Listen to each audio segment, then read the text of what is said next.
Setelah Rismon Senipar keluar dari grup teroris, kini Bonatua Silalahi, peneliti yang juga awalnya sejalan dengan Rosuryo dan Tifa, mulai berbalik arah. Bonatua bahkan terbaru, mulai berani mengkritik Rosuryo, bahkan termasuk cukup keras, karena dia sampai menyindir permainan wayang Rosuryo, yang menurutnya bisa merusak budaya. Bonatua juga mengkritik sumber penelitian Rosuryo dan Tifa yang jauh dari kata layak. Karena hanya meneliti foto di medsos, kemudian berani menyimpulkan 99,9% ijazah Jokowi palsu. Menurutnya masih lebih baik data sekunder dari KPU, seperti yang dia lakukan. Karena untuk data primer ada di tangan Jokowi, itu hak Jokowi, karena Jokowi bukan lagi pejabat publik. Untuk lebih jelas kita simak bersama pernyataan Bonatua saat bincang-bincang dengan Andi Aswan berikut ini. Bahwasanya apa yang dilakukan Bang Bonatua ini juga kita memberikan apresiasi karena selama ini kan selalu orang mengatakan ijazahnya Pak Jokowi itu tidak ada ya. Ketika Bang Bona dengan dari KPUD sampai KPU itu ternyata kan ada dan juga ada namanya legasnya ya, alisirnya itu ya. Nah tapi yang menarik ini karena Bang Bona bukan mencari bahwa itu asli atau tidak asli, palsu kan, tapi ada nggak ijazahnya kan gitu ya? Iya. Ya. Menurut Bang Bona gimana cara pertama mencoba untuk melakukan investigasi seperti itu?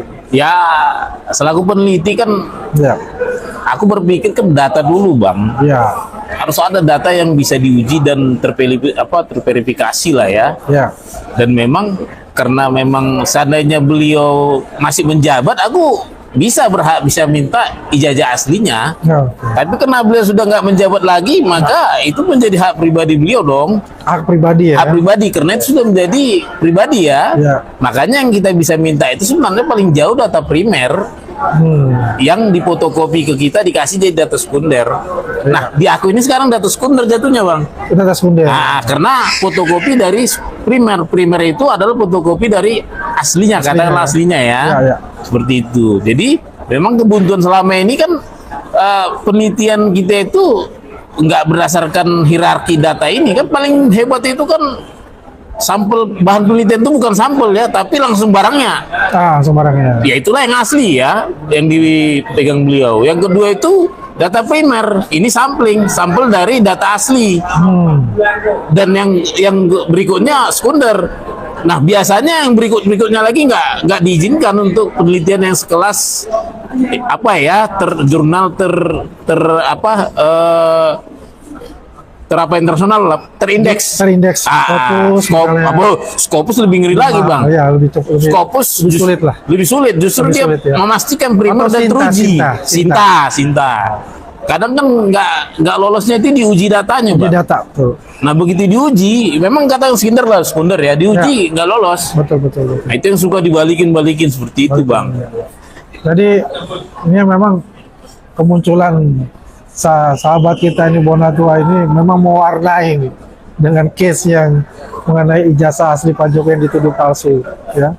Dan beberapa kali juga saya dengan Bang Bonatua berseberangan, tapi saya respect lah apa yang dia lakukan dengan saudara Bonatua. Itu memang kapasitas dia sebagai seorang researcher gitu, bukan dilandasi yang namanya kebencian ya selama ini yang dilakukan oleh mereka itu. Dan menarik betul gitu Bang Bonatua. Jadi benar ya Bang Bonatua, selama ini dilakukan ini adalah karena panggilan dari diri sendiri ya, bukan diorkestrasi oleh pihak-pihak yang katakanlah yang dari pihak sebelah seperti itu, dari ya pihak Rosuryo CS lah gitu. Siapa yang sanggup beli aku, Bang? Artinya gini, aku juga secara ekonomi aku mau terangkan bahwa aku juga nggak ada yang belum bisa lah, ada yang berani nyuruh-nyuruh membayar aku kan gitu kan. Ya. Artinya motif ekonomiku jelas nggak ada ya. Ya. Motif politik juga, aku bukan aktif di partai politik ya. Ya. Mungkin hak politik bisa sah saja aku ikutin kan. Betul. Orang kan berhak juga berpolitik, Pak. Itu pun kalau bagiku filosofinya berpolitik itu ada setahun sebelum dan sesudah pemilihan. Setelah itu aku ya siapa kalah atau menang, ayo kita sama-sama bangun bangsa ini kan. Iya. Seperti itu hak politik.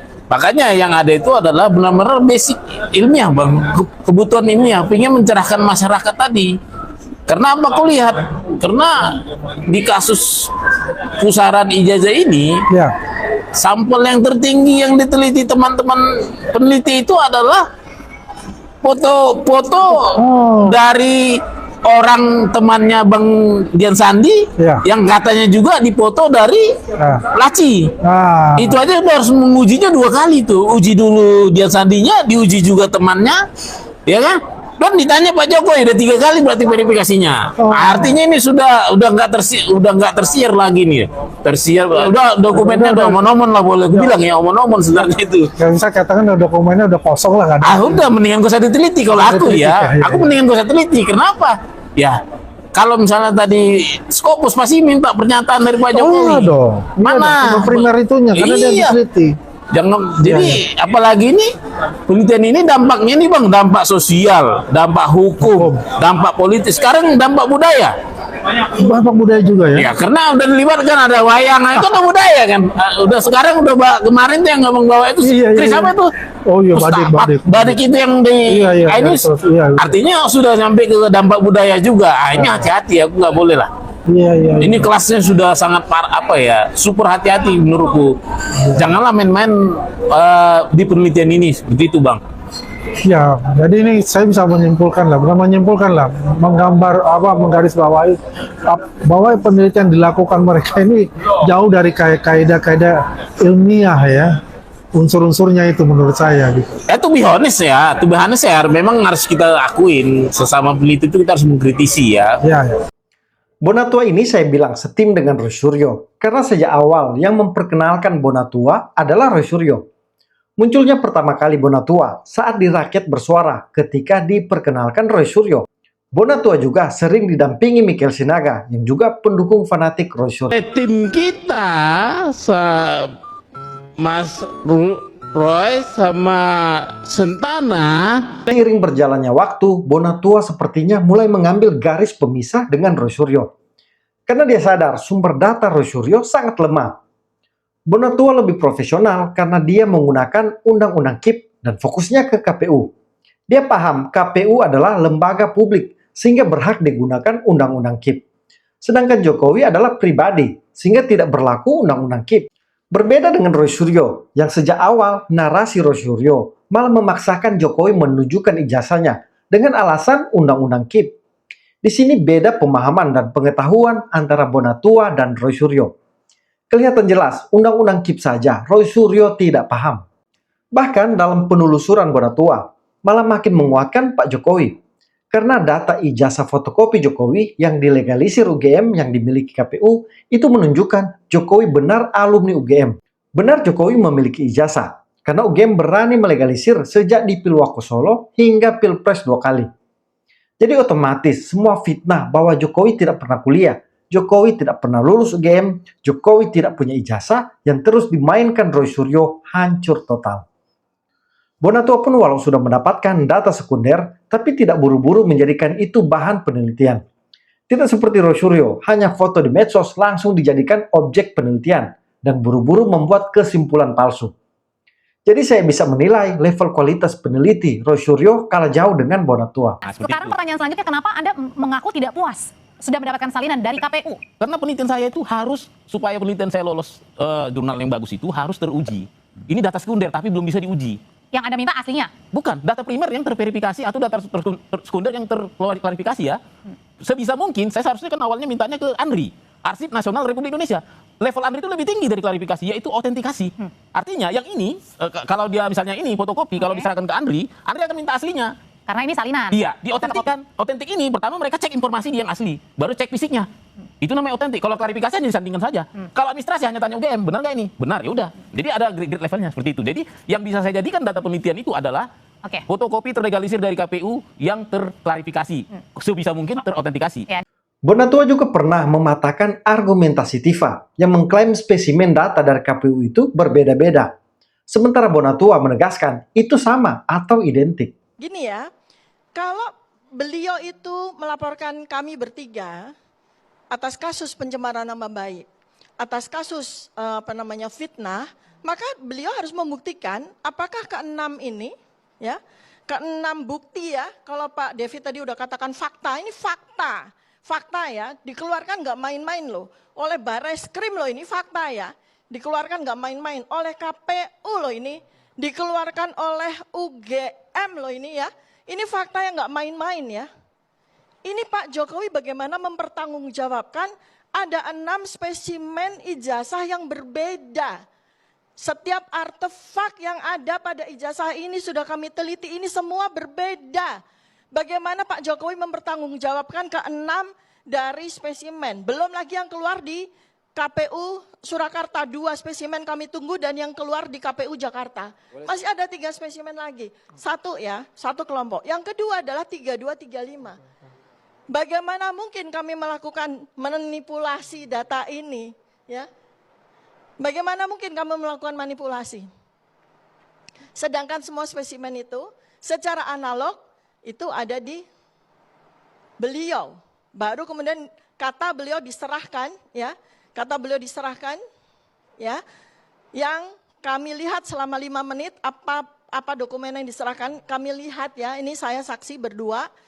Pak David, Pak Arianto nggak ikutan waktu itu gelar perkara khusus 15 Desember 2025 itu berbeda lagi dengan apa yang ada di sini. Berbeda, saya bisa bukti. Oh iya, saya bisa buktikan. Saya urut lagi ini dari atas ini ijazah tahun 2019.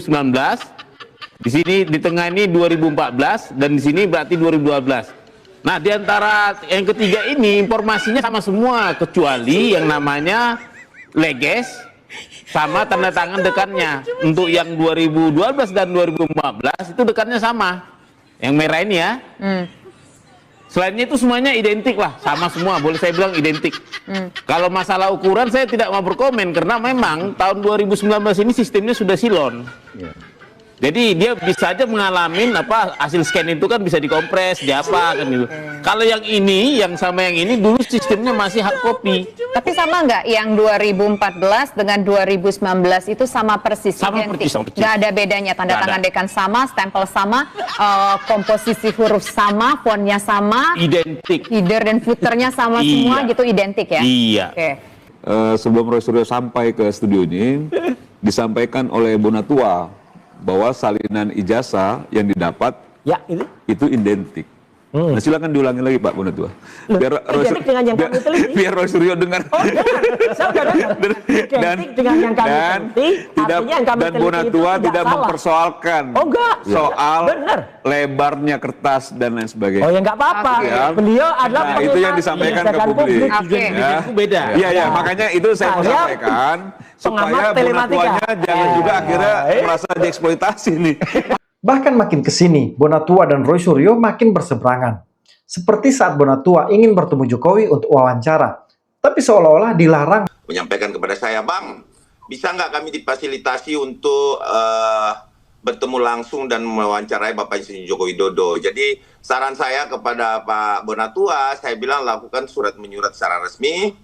Kemudian kalau memang mau buat buku, ya wawancara langsung. Untuk memang melengkapi penelitian yang fair. Artinya bukti primernya bahwa Mas Roy mengatakan tidak perlu. Saya rasa Pak Bonatua tidak berprinsip seperti itu. Pak Bonatua itu melakukan WhatsApp kepada saya dan teman-teman yang lain, tentunya bukan cuma saya, ya, dan saya sudah sampaikan juga kepada kita bahwa apa yang dilakukan Pak Bonatua itulah yang harus sebenarnya dilakukan oleh Mas Roy. Jadi Mas Roy, kalau Mas Roy yang nggak mau, ya jangan dipengaruhi dong. Pak Bonatua kalau pengen datang ke Pak Jokowi, Pak Bonatua untuk jangan dong ke sana. Nggak bisa dong Mas Roy, itu haknya peneliti. Mas Roy juga peneliti, harus menjaga kode etik peneliti kan, sama-sama peneliti ya biarkan saja Mas Roy. Harusnya Mas Roy senang. Ya udah wawancara aja kan begitu Mas Roy, nggak usah dilarang-larang, kasihan loh. Tidak dicari-cari kesalahan. Masa katanya ukurannya kan nggak begitu Mas Roy. Baik. Sama aja kok.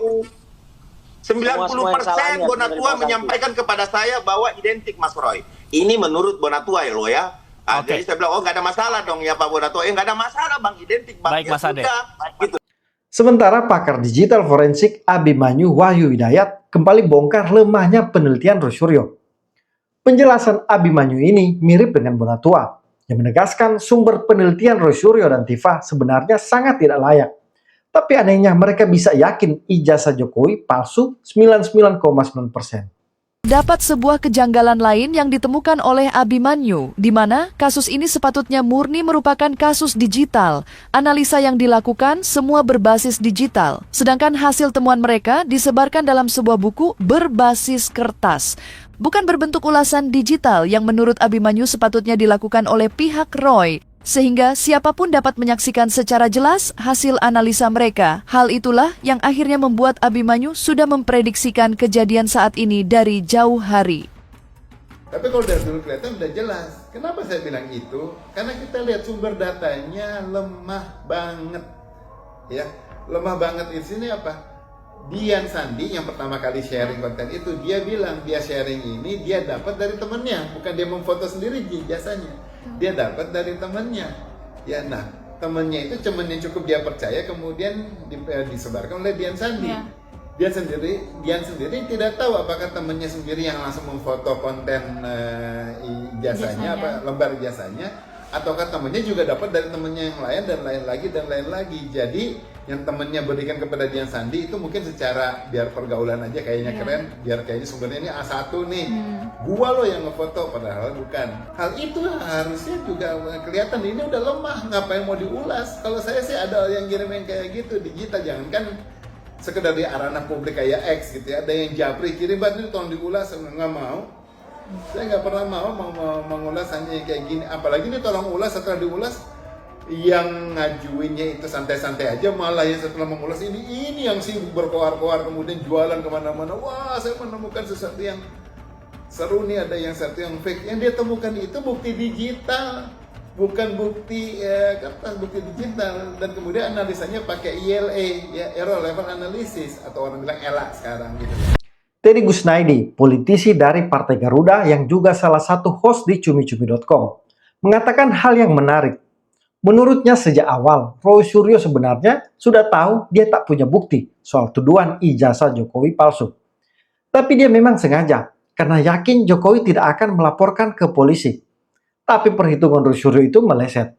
Roy Suryo juga menurut Teddy bukan gila, tapi sengaja mengganggu. Itu cara Roy Suryo bertahan diri untuk mengaburkan informasi. Roy Suryo dari awal dia sadar bahwa dia tidak memiliki bukti bahwa Pak Jokowi menggunakan ijazah palsu. Dari awal dia melakukan tuduhan itu karena dia berharap dan dia yakin bahwa Pak Jokowi tidak akan mengambil langkah hukum. Itu yang Roy Suryo tahu dan sadari dari awal. Egy Sujana sama. Egy Sujana tahu bahwa dia tidak memiliki bukti Pak Jokowi itu ijazahnya palsu. Dari awal dia tahu. Tapi dia sama seperti Roy Suryo. Berpikirnya bahwa tidak mungkin Pak Jokowi akan mempidanakan dirinya. Karena seperti yang sudah-sudah banyak yang memaki, memfitnah Pak Jokowi gitu misalnya ya. Yang dilakukan oleh Roy Suryo dan Egy Sujana awal-awal itu kan asumsi ya. Asumsi. Makanya kenapa misalnya kayak Roy Suryo ini, dia tidak pernah berani ya melaporkan Pak Jokowi ke pihak kepolisian dengan bukti-bukti dia yang ada. Kenapa? Begitupun Egy Sujana, dia sudah coba tapi kan gagal. Kenapa? Ya karena memang bukti-bukti yang mereka sampaikan itu tidak bisa untuk melanjutkan proses hukum. Makanya akhirnya Roy Suryo dan kawan-kawan bikin opini aja kan, bikin buku, bikin ini, sebarin informasi bahwa Pak Jokowi gini gitu kan. Jadi mereka sibuk gitu, ke sana kemari, keluar daerah, hanya untuk memframing gitu. Ya. Nah, berdasarkan dari komentar Edi Rendra, jadi disitulah kita pakai akal sehat. Akal sehatnya adalah Egy Sujana berpikir, kalau ini diteruskan, saya tidak punya data yang cukup, maka saya konyol. Begitupun Roy Suryo punya pemikiran yang sama. Yang membedakan adalah Egy Sujana gunakan akal sehatnya. Oke, sebelum terlanjur, saya harus hentikan ini. Roy Suryo mau seperti itu, tapi dia tidak punya nyali seperti Egy Sujana. Dia tidak mau dihujat oleh kelompoknya. Egy Sujana lebih berani, dia berani untuk dihujat. Sedangkan Roy Suryo, dia tidak punya keberanian untuk dihujat, tapi dia ingin bebas. Makanya kalau Edi Rendra lihat potongan wawancara itu, saya lihat di sebuah podcast, Roy Suryo mengatakan bahwa dia memang berharap ada restoratif justice. Artinya apa? Secara akal sehat, Roy Suryo tahu bahwa dia harus keluar dari sini gitu. Dia harus selamat karena ancamannya lumayan. Cuma dia tidak punya nyali untuk dihujat oleh kelompoknya. Nah, jadi kalau berjuang itu jangan konyol. Kalau benar itu perjuangan, maka dan buktinya jelas, sampai kapanpun pasti dia akan lakukan. Roy Suryo pasti akan bilang, saya tidak mau restoratif justice. Saya tidak mau pengampunan. Saya mau sampai ke pengadilan. Oke, saya laporkan Pak Jokowi. Tapi kenapa dia tidak mau sampai ke pengadilan? Karena dia tahu di pengadilan dia tidak punya bukti. Dia tahu dia nggak punya bukti, maka dia tidak berani laporkan Pak Jokowi. Ya, jadi jangan konyol. Ini bukan perjuangan. Ini adalah salah jalan. Baik Egy Sujana sempat salah jalan, baik Roy Suryo sempat salah jalan. Tapi Egy Sujana akhirnya menyadari dan kembali ke jalan yang semestinya, sedangkan Roy Suryo terus melanjutkan perjalanan ke jalan yang tidak seharusnya. Bagaimanapun kita harus katakan bahwa tidak mungkin Pak Roy Suryo itu orang yang kurang gitu ya. Ya, beliau orang berpendidikan, beliau juga mantan menteri, beliau punya kemampuan di bidangnya ya. Tapi masalahnya sekarang ini adalah itu cara Roy Suryo bertahan, itu cara Roy Suryo untuk mengaburkan informasi. Jadi kalau kita melihat di dalam sebuah diskusi ya, atau sebuah perdebatan di sebuah acara, ketika orang bicara dengan data, dengan logika, dengan fakta, maka dia mengaburkan hal itu. Dia potong, dia serang agar supaya apa yang disampaikan oleh narasumber yang lain itu berhenti atau tidak tersampaikan. Makanya cara yang dilakukan adalah mengganggu. Dan ini adalah cara-cara yang dari dulu dilakukan oleh orang-orang kalah gitu kan. Orang-orang kalah, orang-orang yang tidak punya data, orang-orang yang tidak mau mengakui informasi dari orang lain. Jadi orang kalau memiliki data, orang kalau memiliki argumen yang kuat, maka dia mampu patahkan argumen itu dengan argumennya. Bukan dengan mentertawakan, bukan dengan mengejek, bahkan bukan dengan membuat tingkah laku yang unik ya. Kita ngelihat beberapa tingkah laku unik Roy Suryo di acara gitu. Nah itu adalah cara mengaburkan. Itu adalah orang-orang yang memang sudah tidak memiliki data, tidak memiliki argumentasi yang cukup. Maka yang dia lakukan adalah mengganggu. Kembali ke soal Bonatua. Sepertinya Roy Suryo dan Tifa makin stres melihat keterangan terbaru dari Bonatua ini. Karena jelas Bonatua menegaskan bahwa dia bukan bagian dari Roy Suryo CS. Bonatua juga kini berani terang-terangan mengkritik penelitian Roy Suryo. Itu berarti Roy Suryo dan Tifa makin ditinggalkan. Ini tanda-tandanya Roy Suryo dan Tifa semakin dekat menuju jeruji penjara. Teman-teman, itulah informasi yang bisa saya share di video kali ini. Kalau dirasa bermanfaat, jangan lupa komen, like, dan bagikan. Terima kasih. Salam kontra narasi.